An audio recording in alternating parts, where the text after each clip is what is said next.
Hello, this is Gail Ferris. I'm taking you up the northwest coast of Greenland. I'm on my way up to Upernavik. This region has a lot of sedimentary rock. You can tell by the way it's eroded and the color it has.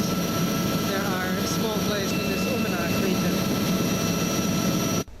The ice is about a month late in going out because there was an eruption of Mount Pinatubo in the Philippines in December, which has had a severe effect on the climate and the Earth's atmosphere.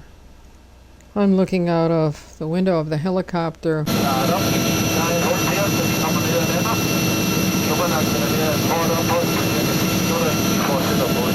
wondering how on earth I am ever going to negotiate this problem. All I know is that when I get to Upernavik, I can talk to people at the museum and maybe they can help me. This is my first time in Greenland. I have no idea what to expect. We're now flying up over the town of Upernavik, and this is what the ice is looking like, and the clouds. Another issue, the fog in Greenland can be very bad. In this area of Upernavik, the height of the mountains causes severe katabatic winds. The sedimentary geology along the coast is not stable. So I am glad I'm flying onto Upernavik, which offers better paddling conditions because the rock is igneous. Flying through cloud cover, and Upernavik hasn't seen any flight service for 3 weeks via helicopter. But this is what it looks like now on my way up in the Upernavik area and Kangersuatsiaq area. And there's an iceberg. This is the Laxafjord Sarthul area near Proyun or Kangersuatsiaq, where I plan to paddle eventually. And these are some spectacular rose cliffs outside of Upernavik. Now we are looking at the water on approach to Upernavik, and we're just coming in above Upernavik from the outside to the west. Today I'm finally ready to disembark from Upernavik. This is the boat, a Klepper Area Swan. It's finally packed, and my boat is prepared for a 30 days trip, but I'm not carrying water because water is readily available. Here off of Upernavik it's calm. Very little ice, much to my relief. Here are a couple of maps just to show you a general overview, and the topographic map really shows the steepness of the gradient here.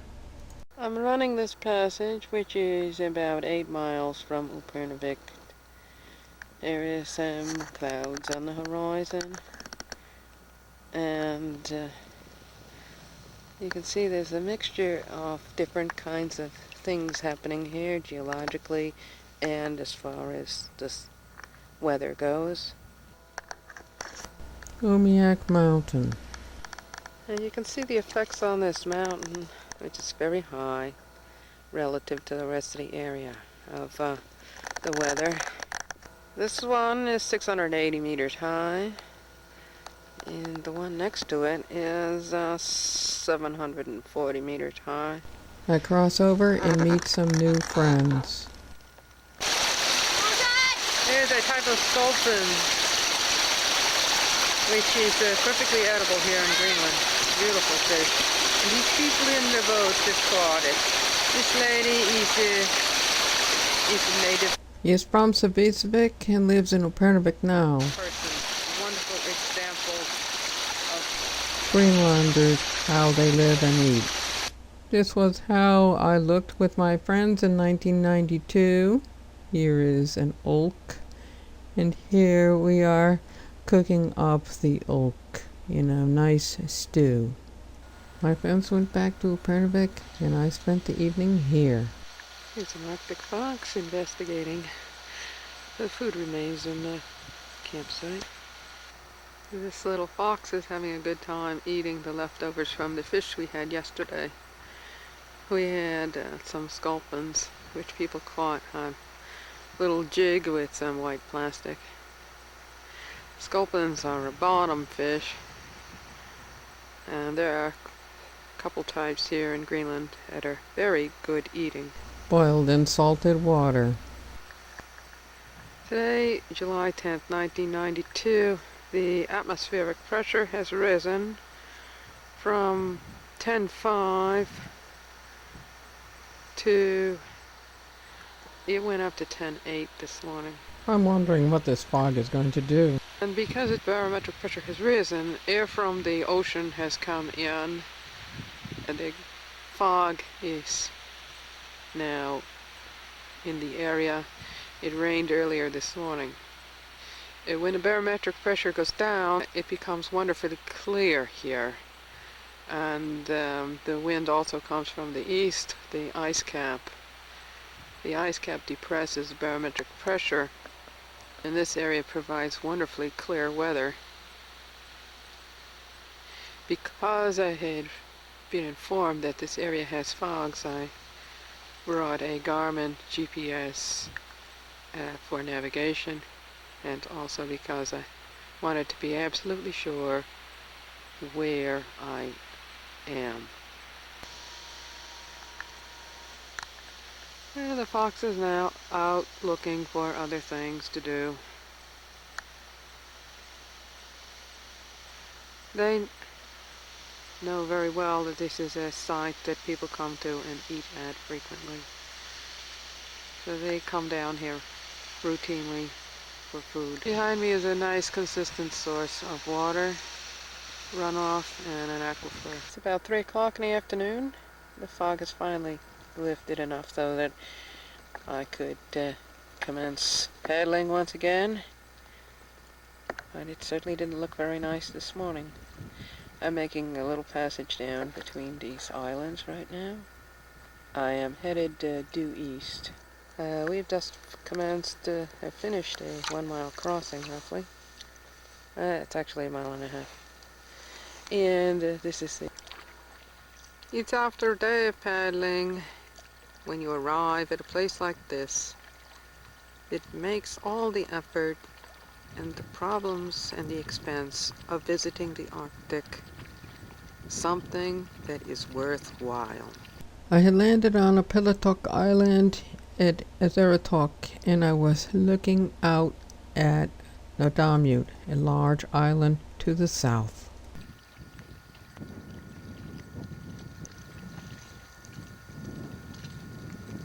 I am at this moment at a place called Upernavik. It's a small village of about 150 people. In the background is where I have come from, and that is Upernavik Mountain, behind which I came. This is Nodamut. We are experiencing a rather cold July, and this year in Greenland the seasons are a month behind. Normally there would be quite a bit less visible snow. In preparation for my trip, because Greenland is notorious, especially the west coast, for having a lot of ore bodies, compass cannot be used reliably. I purchased a GPS. This is the readout for where I am at this time, 72 degrees north and 55 degrees west. It is accurate to seconds. The chart I purchased here in Greenland is more accurate than what I got from the United States Bureau. And my solar panel is functioning just fine. Otherwise, my video camera, which I'm using at this moment, would not be functioning.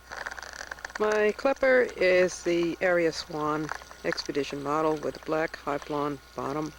I have brought a sail along with me.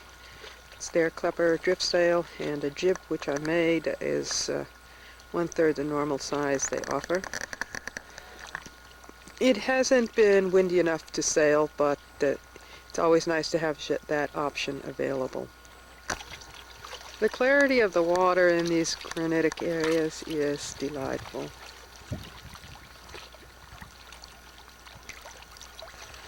And this will give you an indication of the temperature.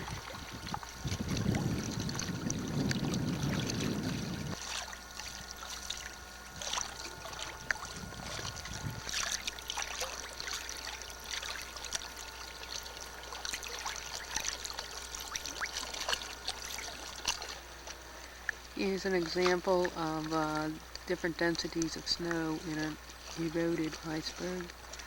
And you can see how it compressed and reflects light quite differently. It's a beautiful turquoise light coming from this iceberg. This is the view from within my tent, looking straight out at Upernavik Mountain, which I passed by yesterday afternoon. As you can see, conditions are very nice here. Much of the mist that we had earlier has now dissipated. I think we're in for a spell of some rather nice weather. I took a picture of this iceberg about an hour ago. It certainly has changed. It looks like it's very quietly disintegrated while I was busy elsewhere. One of the most disconcerting things is to witness a large iceberg roll over. That is really quite an experience. They bob back and forth for quite a while after they have changed their center of gravity. Another interesting thing which has happened in the last couple of hours is a change in temperature, such that the dew point and temperature are now forming a slight mist here. Just starting to develop a fog. This is 15 minutes later. Now it's just shortly after 10.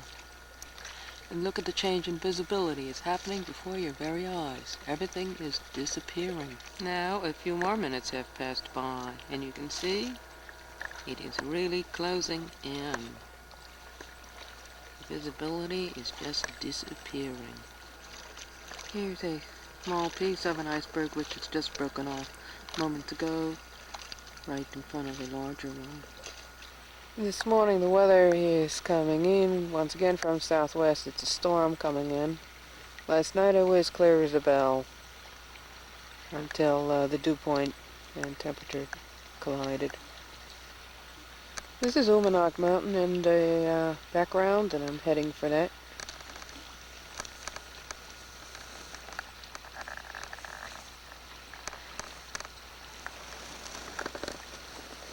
And this is just inside a fjord. I'm heading down. This area looks like a nice area to stop for a short visit. And I'm sure people always stop here at times. This is a fjord I will be heading down. And this is what I'm leaving. This area has a very beautiful bottom, and right in the center is a sea urchin. Too far down for me to gather.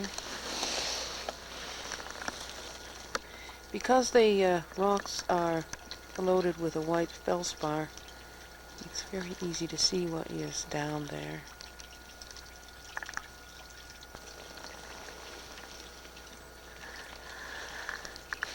There's small fish down there and pteropods swim along.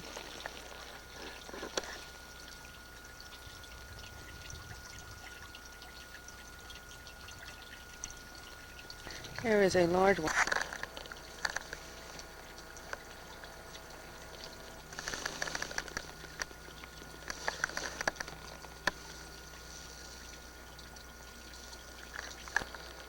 We're at 72 degrees, 51 minutes, 30 seconds north, and 55 degrees, 40 minutes west. There are some more of those lovely sea urchins, which are just a little too deep for me to get to. They're down about 5 feet. And last year's snow is still melting, and that indicates the high tide mark. Tide is coming in. Tide in this area ranges 2 meters. In the sandy areas, there are clams and mussels, which are very good eating. The water here is solid with some kind of very tiny larvae.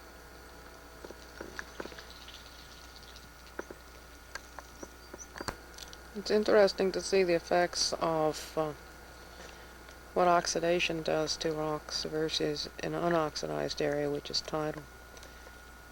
The cliffs are gray.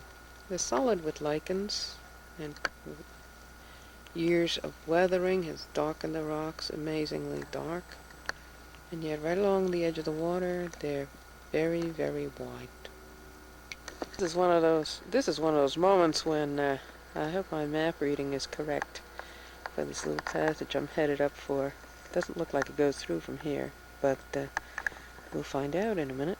Well, it looks like we can get away with it, but I don't think I'd pull this stunt with a motorboat. There's Upernavik Mountain in the background. Now we're coming out of the passage. This little island I'm going by has an ore body there that looks like it's pretty solid iron. Do wonders for a compass. And out from the island we're coming out to, that's the open water out there. I'm coming west, going down the fjords back to Upernavik. From here we will make a passage that's a little over a nautical mile across. Down in through there. Among those small islands, there's a passage that goes through. It's very pretty. I'm coming down to Upernavik, and this is the type of scenery one can see. I've just come from this direction and past the high peak there on your left side. I just came from that island a few hours ago. That's southeast. And this is the opening to the fjord I am now going down. And pretty high stuff here. This is 470 meters high, and a little further down, that's 780 meters high. The fjord is about half a mile wide. Coming up, a nice close view is Upernavik Mountain. And we're maybe about a mile from that.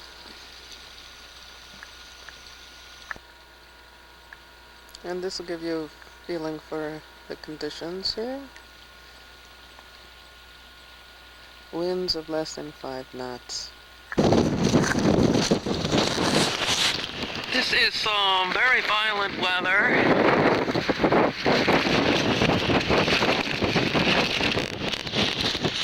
That is coming through this area at the moment.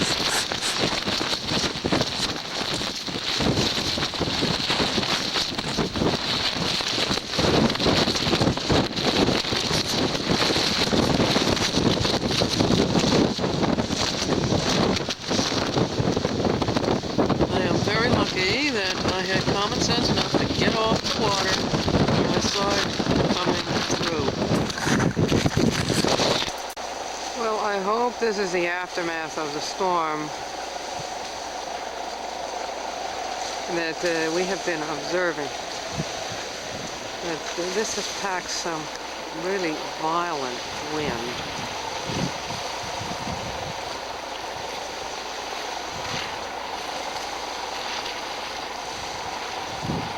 The wind must have been in the neighborhood of 40 knots.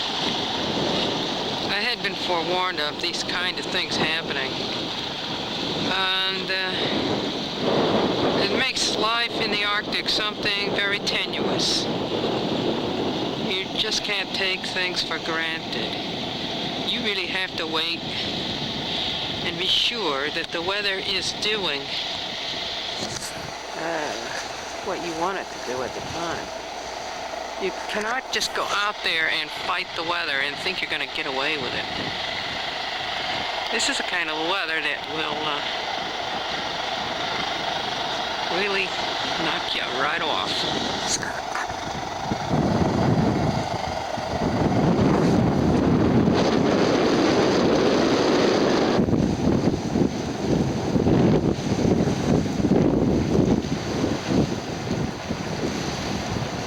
The speed those clouds are moving at is pretty good, I would say.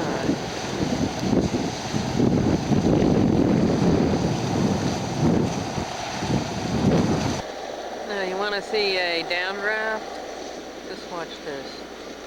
See, the air is coming from the clouds and it's darkening the water on the opposite side, and in front of me it's pretty calm. The air is just tumbling over that mountain, and as it's going by, it's coming down and it's hitting the water on the other side. That's why it's dark, and the wind is on the other side there.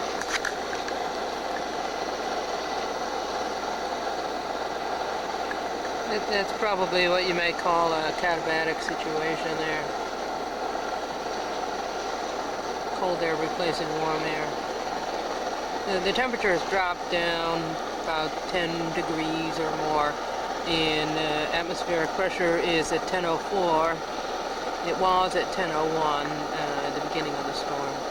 And this morning was 1008.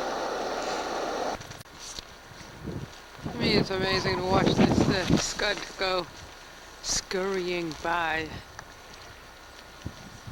It really steps right along there.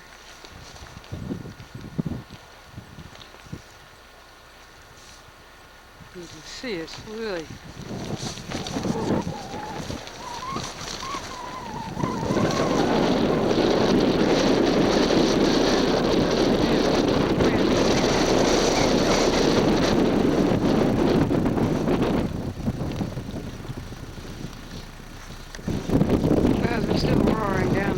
jumping over Upernavik mountain and the other mountain behind, which is quite a bit higher than normal. I'm now leaving Tusuk for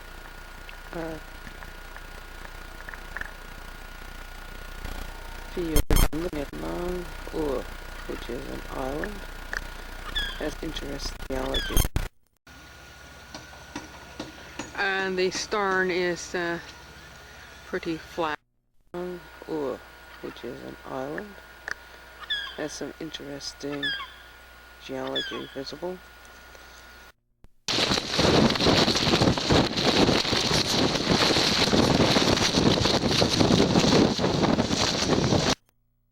The wind must have been in the neighborhood. To me, it's amazing to watch this scud go. We're clearing the harbor of Upernavik now, and it's a light rain.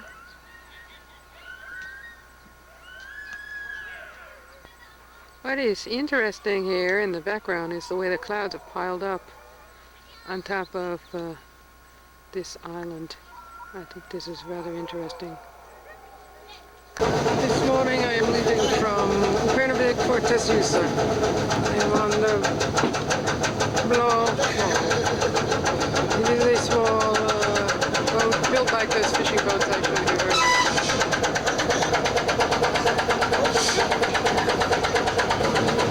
This is a boat similar to the one I'm on. Only this one we're looking at is there's a couple of people over, I guess.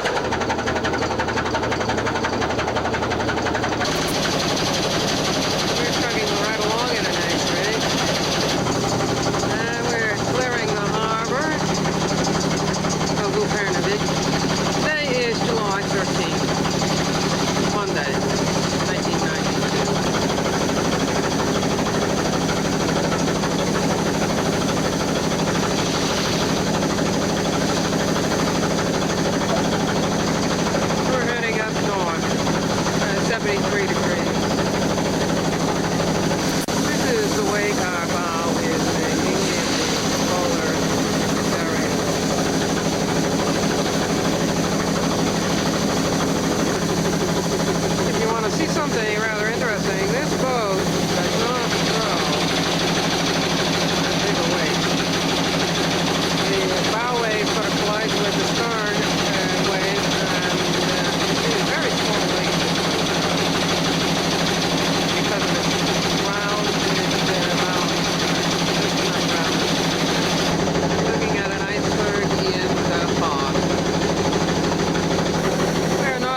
This is a kayak here in Tessusak.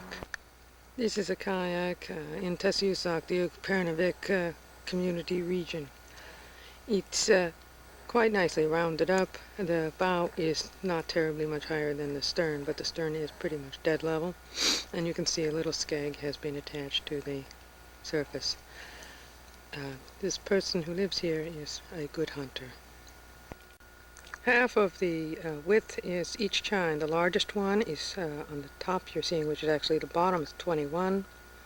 The next one is 30, and then 38, for a total of 38 centimeters.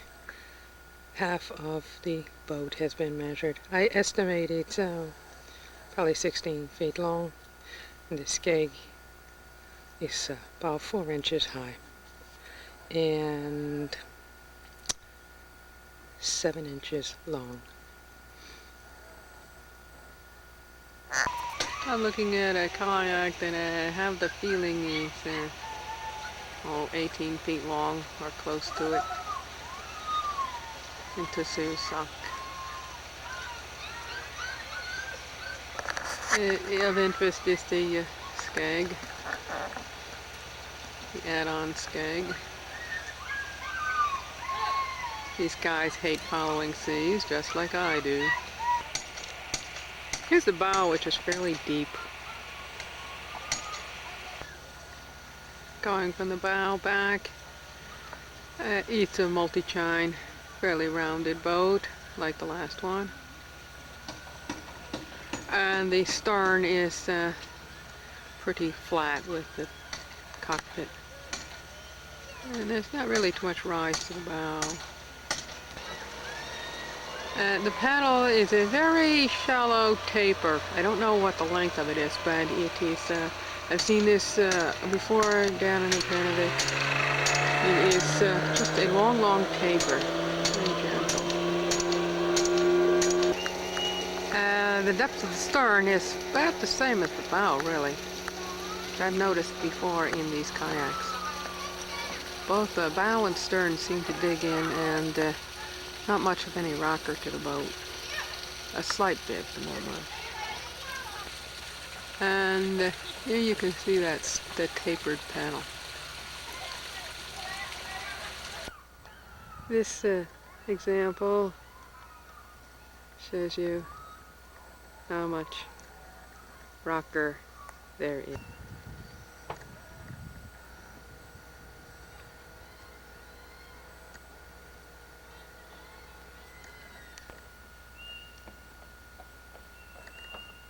There is very slight bit of rocker.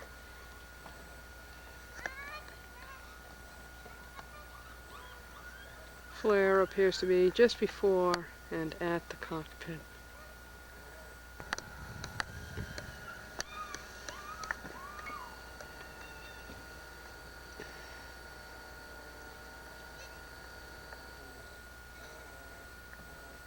This is my squad of loyal assistants there. Here's another very fast kayak. Quite a nice one.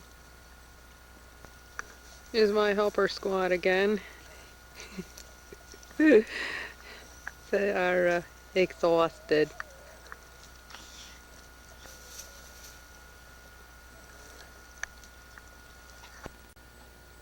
Here's another very, very shallow kayak into Susak. On the order of shallowness, it's what you would see on the East Coast, on the Gaslick kayaks. But every kayak I've seen seems to have a skeg. And if you look at the paddle, it's a very shallow taper and narrow, on the order of 3 inches.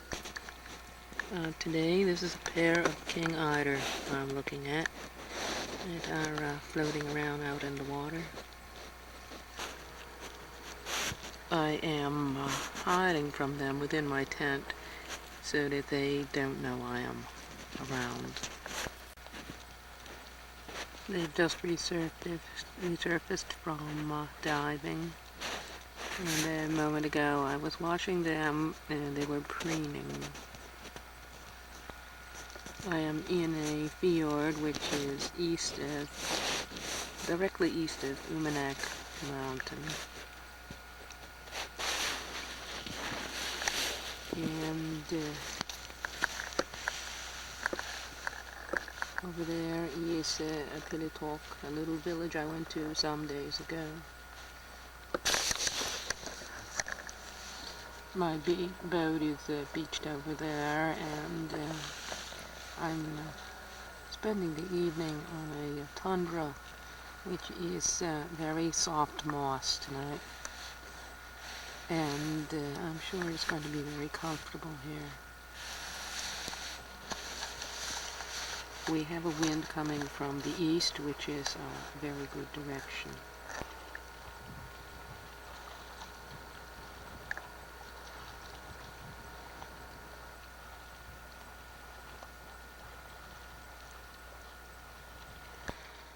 Here's another pair of eider coming by.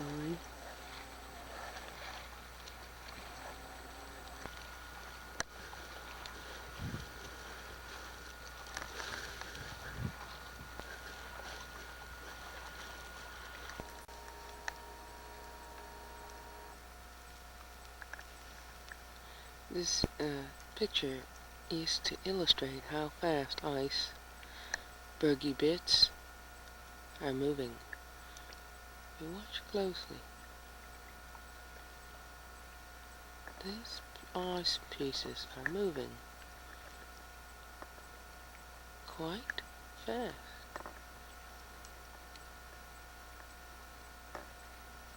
And this is something that a paddler has to take into consideration when out on the water.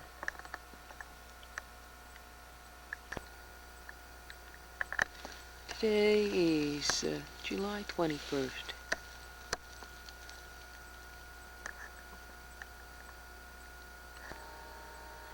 And at the moment this is the time, and this is the height of the sun.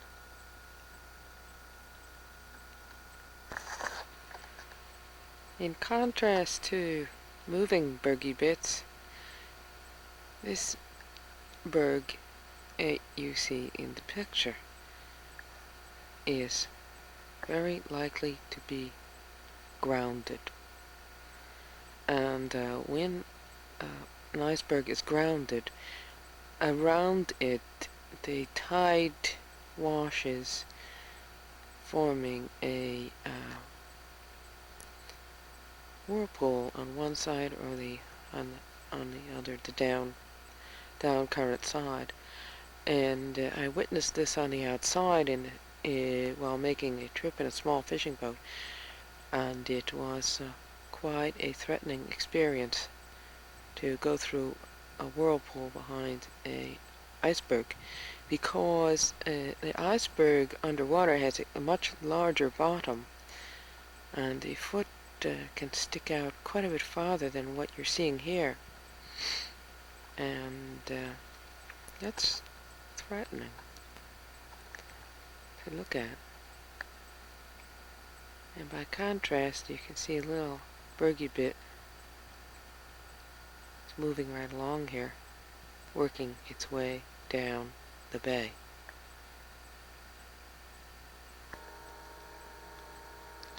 Here's another good example. The one in the foreground isn't moving, and the one in the background is breezing right along on the current.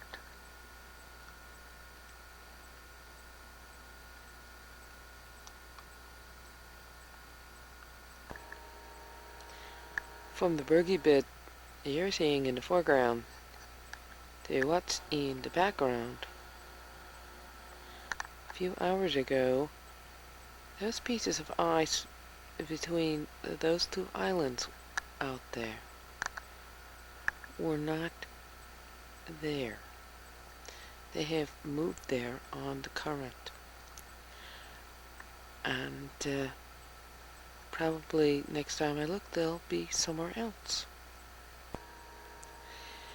At this time, we're getting a slight wind from the east, and it looks like high scattered clouds. I taking a guess that these clouds are nothing quite organized enough really to be a storm that is coming in, and that these are the kind of clouds that become visible with the diminished light of the evening. And we shall find out as time goes by what these are going to mean. But for now, I don't think they are particularly going to be threatening weather. And going from land in a straight line up is my first sighting of the moon since I left Connecticut June 17th, 1991. Looks like it's a half moon. We are not getting sunsets here, as you've just noticed, I'm sure. Sunsets will occur later in August, I guess. This is an iceberg which is in the act of breaking up a little bit. I notice they seem to do this about 9 o'clock in the morning.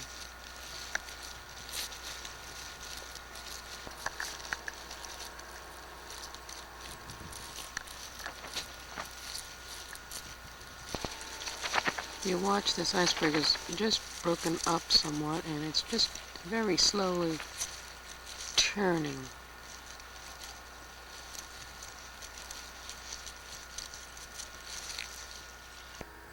Here is your standard cormorant out diving for lunch. They nest in this particular area that I am staying in.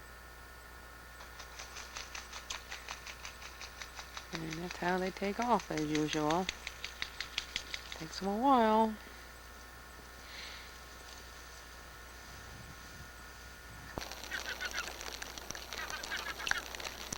We're watching the skills flying, the petrels.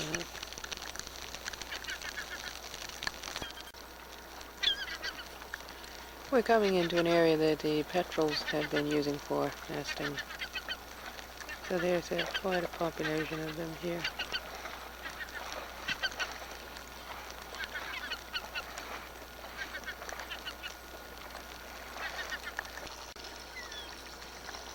We're also in an area where there's a good number of seagulls, which are flying high above me, keeping an eye on life down below. I have been trying to get a picture of little auks flying. So far, I haven't done that. Well, that's a little auk right now. Oops, petrel. We're looking at a rather pretty iceberg right now. It's green and turquoise blue. Today, July 22nd, I am in a very beautiful fjord which has a lake feeding this river that we're scanning into this very pleasant area. We are just east of Upernavik, and the interesting thing is the granite domes in this area. And in view right now is a particularly fascinating, precariously perched rock that just sort of landed and wedged just perfectly from this escarpment above me, which is a granite dome. This valley is a series of domes leading to the west.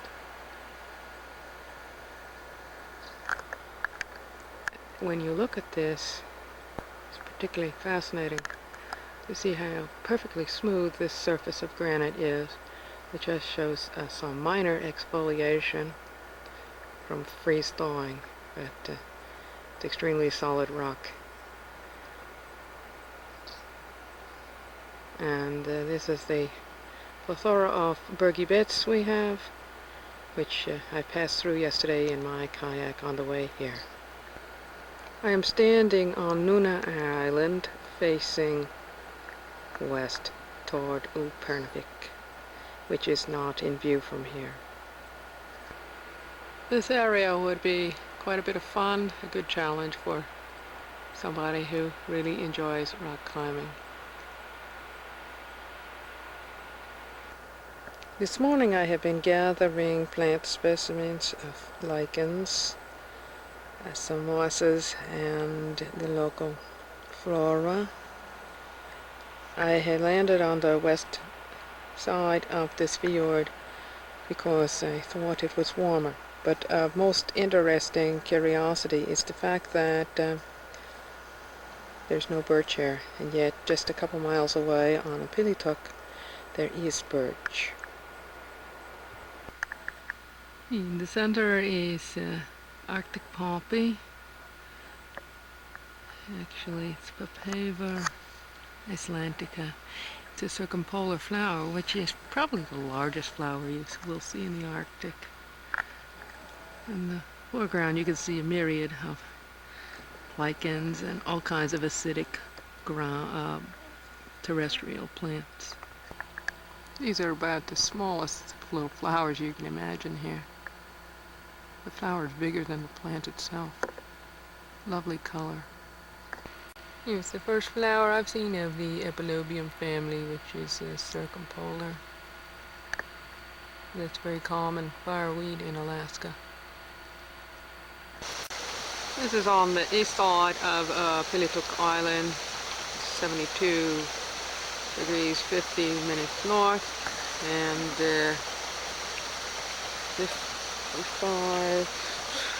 25 west.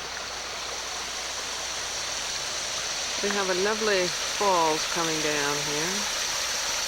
But what is of great interest to me, and it's very beautiful, what I would call a oolitic kind of granite.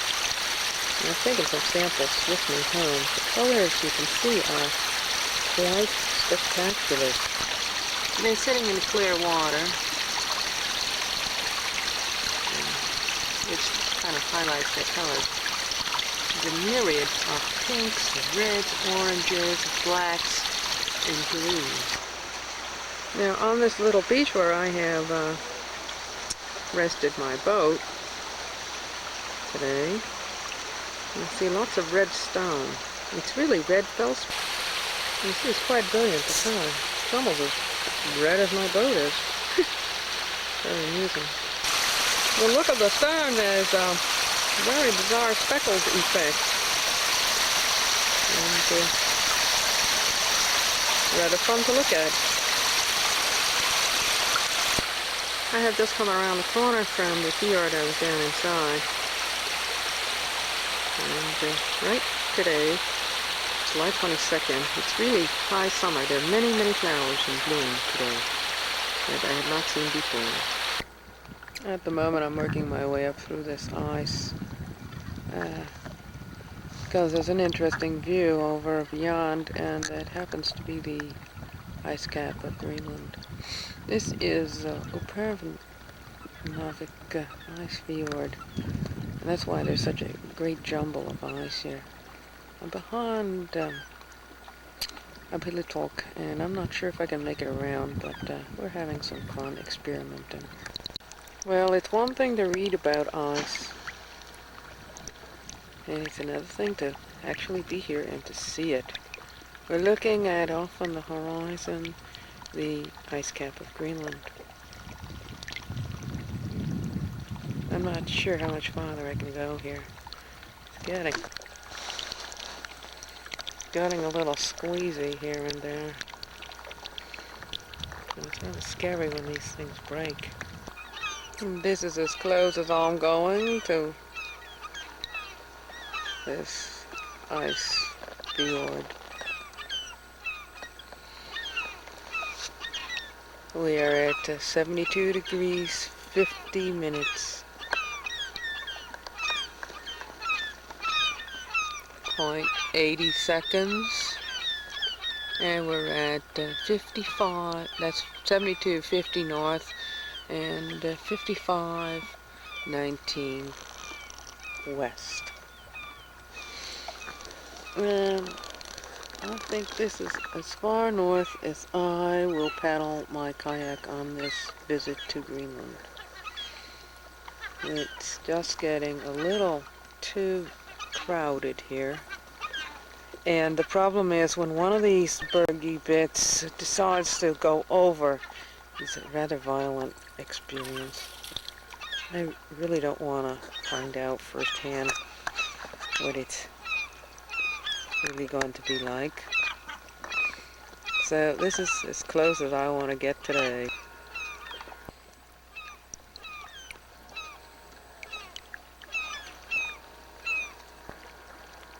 These petrels are bobbing for some kind of food out here.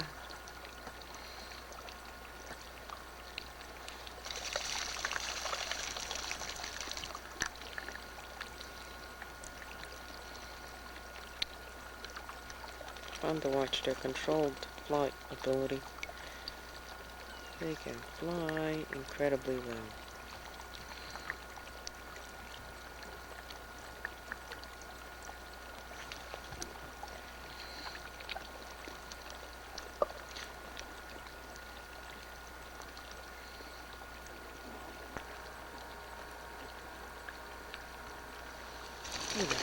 Incredible control.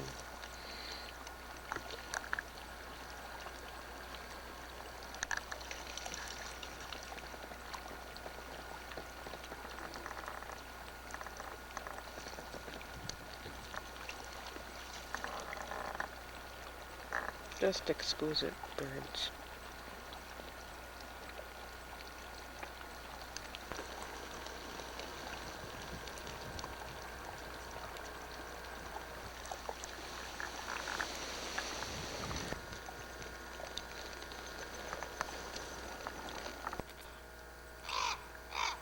The raven.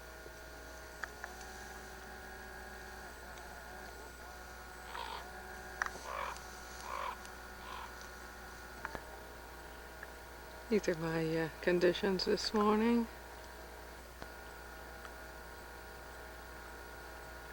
It's another calm summer day.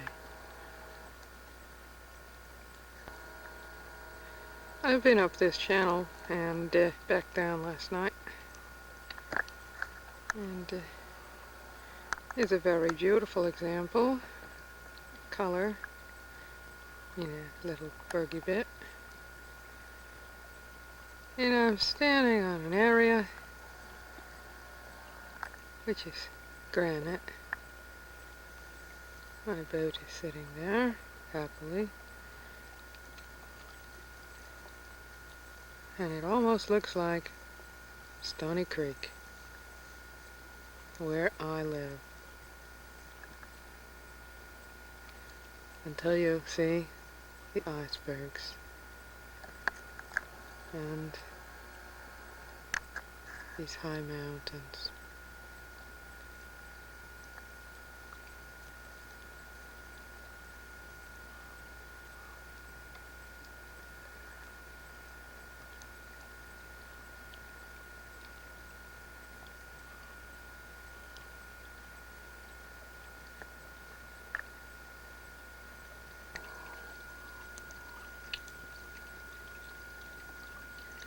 It's a very calm day.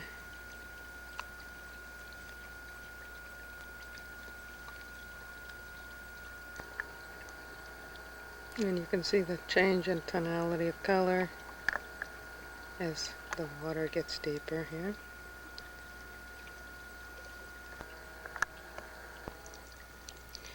This bergy bit is, a couple feet long. It gives you a feeling how fast this little piece is going along. The smaller the piece is, the faster they move. Here's another one.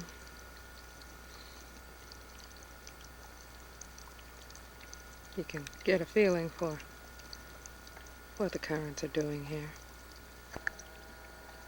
Here you can see the common seaweeds in this area, which is kelp and fucus and some other things. I don't know what they are.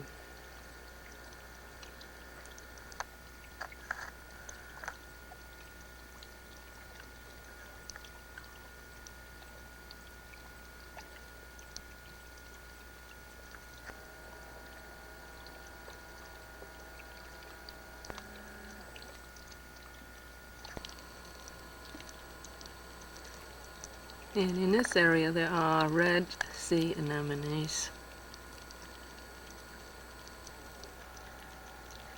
And crabs are here as well.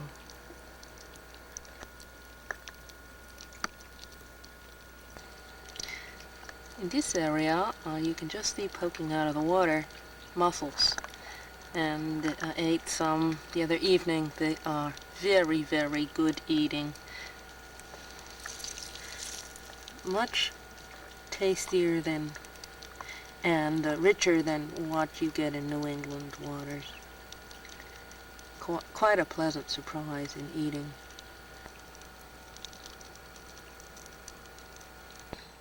Down in here are some more big sea anemones, busy capturing food as it goes by. There's also some other red things which I don't know what they are. Here we have a good picture.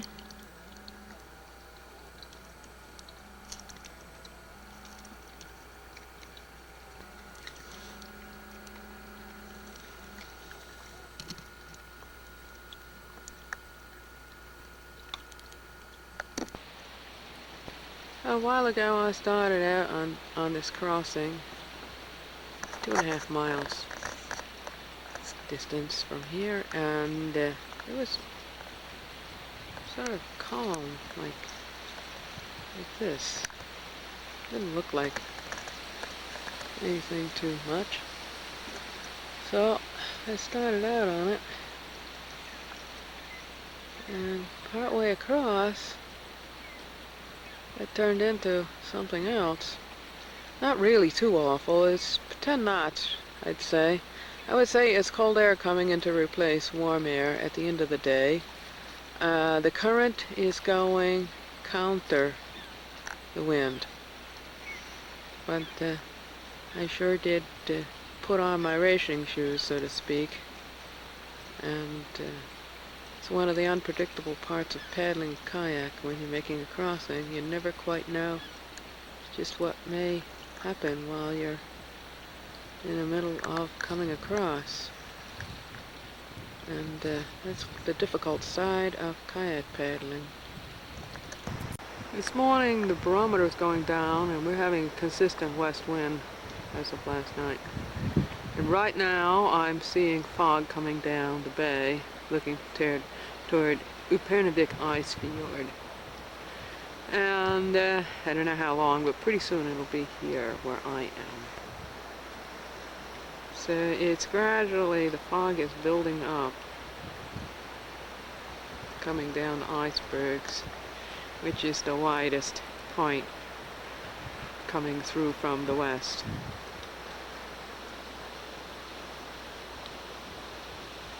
And we've had this 5 to 10 knots all night since I came across.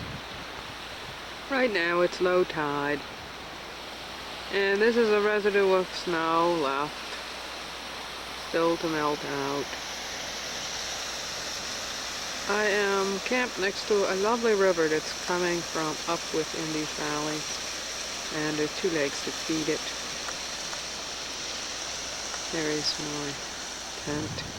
My boat is down below on the rock. I am looking at a lovely little waterfall here. I've come to visit. And you don't have to go far for some very nice water.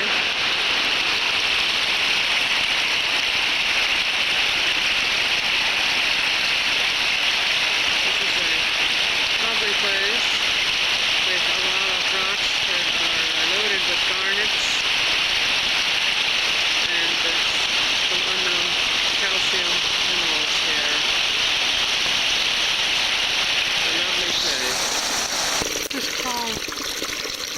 Palmia, which is about the smallest plant imaginable. The leaves look like bits of moss. This is Palmia again. The leaves are so tiny they look like bits of moss. Next to it is the smallest willow, dwarf willow. It's extremely small as well. The flowers on the palmia are about the same size as what you would see on a small blueberry. They are in the same family as the blueberry, which is a large family. Here's another extensive little copse of solid palmia.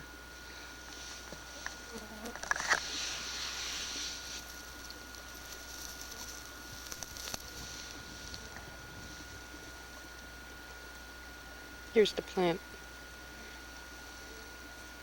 Unbelievably small. Here is a buttercup. Very pretty. There are many in this area. This is a female ptarmigan that has just stepped, either a female or a male. I think it's female, I'm not sure. And it's looking at me. I'm looking at it.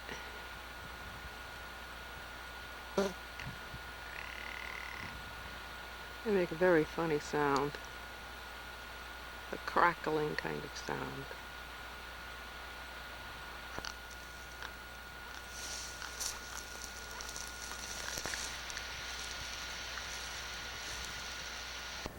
This is an interesting phenomenon. The sun is trying to break through this fog here. The sun is trying to work its way in and out. This is an old kayak in Upernavik.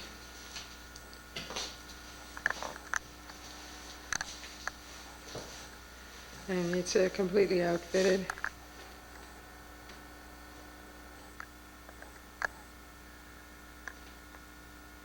It's covered with sealskin. This is the bow section.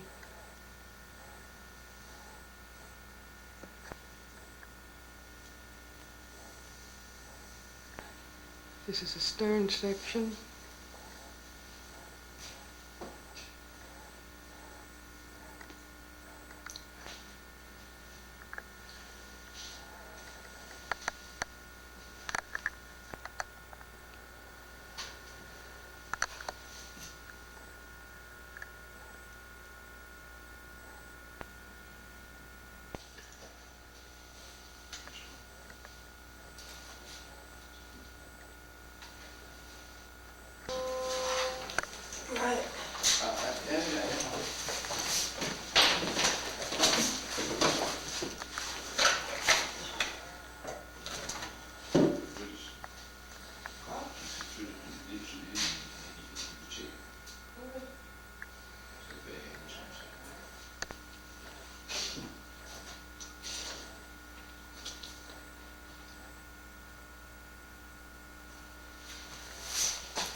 Section.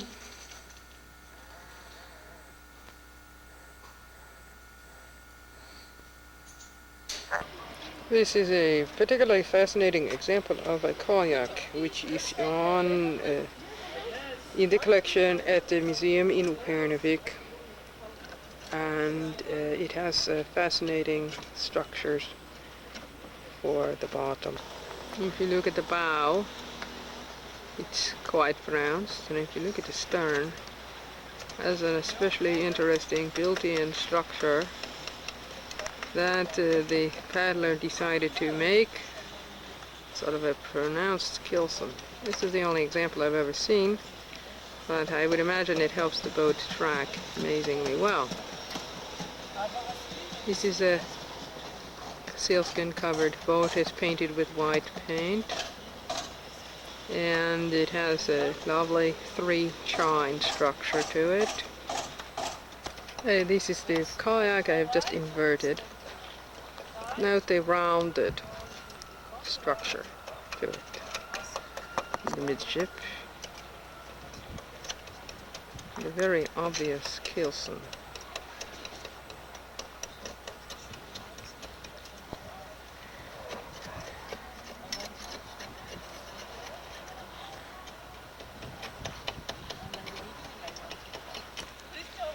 while looking at it bow on. Very sharp, well-defined bow. The widest point of the boat is just in front of the cockpit.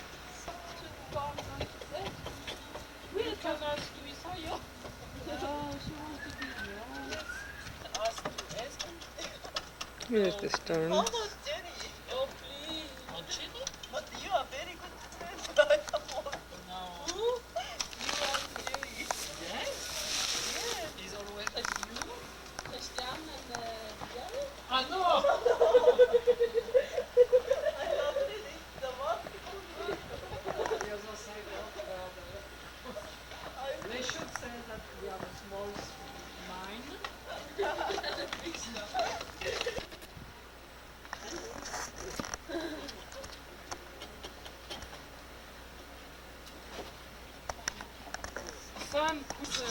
This is the interior with the wood ribs that are tied in place with line. What do you think about his hair?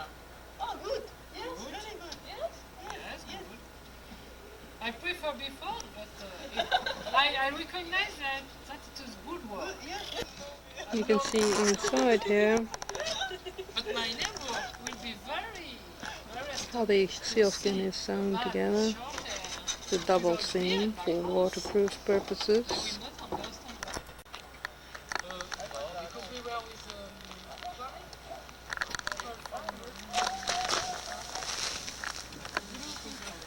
You get a feeling for the roundness of the chines here.